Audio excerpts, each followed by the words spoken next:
always loved the quiet hours of the night. There's something comforting about the world being asleep, as if the stillness brings safety. Or at least, that's what I used to believe. That was before I met him, the Shadow Man. It started a week ago. I work late nights at a gas station on the edge of town. It's the kind of place where nothing ever happens. The same regulars come by for their cigarettes, coffee, or gas.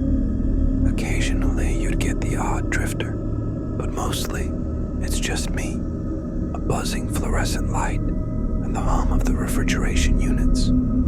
That night was like any other. I was restocking the shelves and checking the inventory when I noticed the time, 2:43 a.m. The store was empty, and I hadn't seen a car pass by in over an hour. I decided to take a break and stepped outside for some fresh air. The night was pitch black, save for the glow of the gas station lights and the faint shimmer of the moon. I leaned against the wall, staring out into the empty highway. That's when I saw him for the first time. At the edge of the light, where the darkness of the road swallowed the glow, stood a figure. At first, I thought it was just a trick of my tired eyes, but as I squinted, I realized he was real, or as real as something like him could be.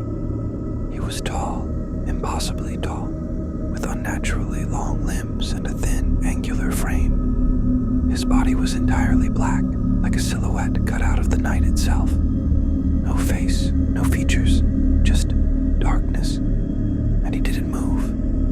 "Hey," I called out, trying to mask the unease creeping up my spine. "You need help or something?" No response. He just stood there, his presence heavy and unnatural, as though he was leeching the warmth out of the air. "Okay," I muttered, backing toward the door. The hair on the back of my neck prickled. Something about him felt wrong, dangerously wrong. The second I stepped inside and locked the door, I felt a wave of relief. But when I turned to check if he was still there, he was gone. The road was empty again, the shadows undisturbed. The next night I couldn't stop thinking about him.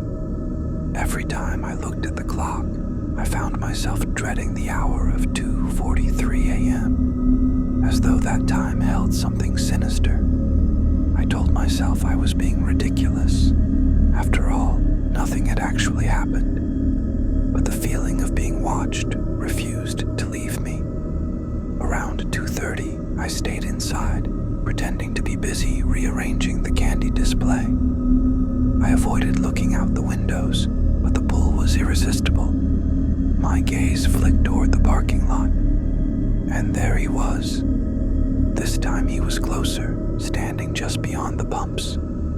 The light illuminated his form slightly, but it didn't make him any less unsettling. He was still featureless, his edges blurring into the night, as if he weren't entirely solid. My breath hitched. I wanted to look away, but I couldn't. It was as if his presence commanded my attention. He didn't move, but I felt like he was watching me, or whatever he did in place of watching. I thought about calling the cops, but what would I say? There's a tall shadow guy outside who's freaking me out. They'd laugh me off the phone. Instead, I grabbed the flashlight we kept behind the counter and stepped outside, my pulse thundering in my ears. "Hey, you can't just stand there," I shouted, my voice shaking. He didn't respond. I shone the flashlight at him, and for a split second, I thought I saw something. A flicker of movement, or maybe a shift in his form. But then the beam seemed to dim, as if the light itself couldn't touch him. And then he moved. It wasn't a step or a walk. It was as if he glided forward, closing the distance between us in an instant. I stumbled back, the flashlight slipping from my hand and clattering to the ground. I scrambled inside, slamming the door behind me and locking it. My chest heaved as I pressed my back against the glass, staring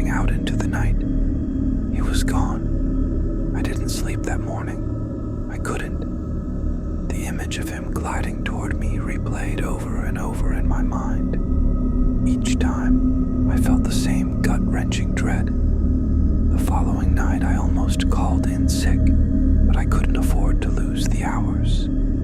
I showed up to my shift, heart pounding, and spent the first part of the night staring at the clock, counting down to 2:43.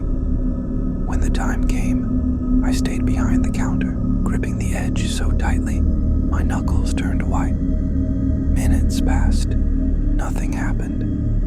And then the lights flickered. My breath hitched as the hum of the fluorescent bulbs wavered, plunging the store into brief moments of darkness. When the light stabilized, he was inside, standing in the corner, shrouded in shadows. He seemed to stretch taller, his limbs unnaturally elongated. He didn't move toward me, but the air in the room grew thick, suffocating. I couldn't scream. I couldn't run. All I could do was stare, frozen, as the shadow man tilted his head ever so slightly, as if studying me. The lights flickered again, and in that split second of darkness, he was suddenly closer. "What do you want?" I finally managed to whisper, my voice barely audible. He didn't answer. Instead, he raised one impossibly long arm and pointed at me. My body reacted before my mind could process what was happening. I ran, bolting into the back storage room and slamming the door shut. I barricaded it with a shelf, my hands trembling as I backed into a corner. The whispers started then, low, guttural murmurs that I couldn't understand. They seemed to come from everywhere. The walls, the ceiling, even inside my own head. And then, silence when I finally mustered the courage to open the door. The store was empty. The shadow man was gone, but the air still felt heavy, as though he'd left a piece of himself behind. I quit my job the next morning. I didn't care about the paycheck anymore. I just needed to get away. But it didn't matter, because now he's everywhere. I see him at the edge of my vision when I'm home alone. I catch glimpses of him in reflective surfaces. The whispers follow me, growing louder every night. I don't know what he wants, but I know he's not done with me. And every time the lights flicker, I know he's getting closer.